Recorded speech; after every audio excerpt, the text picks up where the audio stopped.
Women are bearing the brunt of this pandemic. They have been disproportionately impacted by job losses. Many have lost childcare, and now they are also bearing an unfair burden from the province's surgical backlog. The head of gynecology at the Women's Hospital, Dr. Margaret Burnett, says that returning surgeries to Women's Hospital has been, quote, slow compared to many other sites and is disproportionately affecting women awaiting major surgery, end quote. Why has this problem not been addressed, and when will women get the surgeries they need?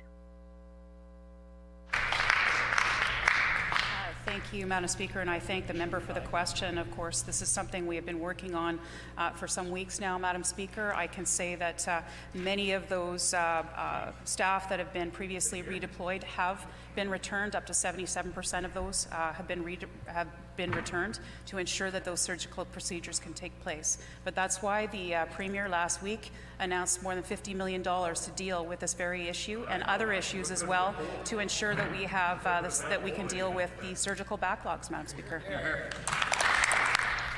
Madam Speaker, Sarah Corrigan is one of those impacted by the long surgical backlog. She experiences pain like a never-ending contraction every time she menstruates, and over the last 6 months, she has had surgeries canceled twice due to staffing shortages. And currently, she has no date at all for her surgery.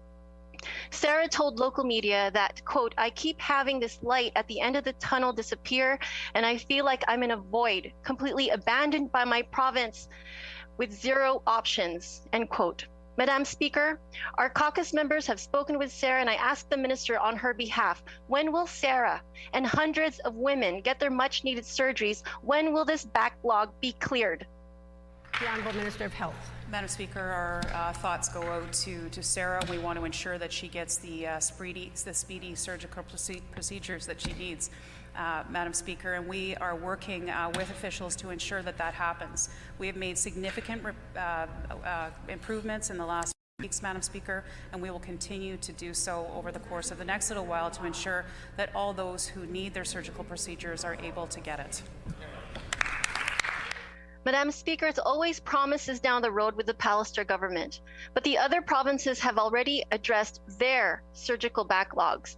Other provinces announced funding last summer and got on with the work to drive their backlogs down. Meanwhile, Manitoba had 11,000 waiting at the height of the pandemic and have barely made a dent in this number.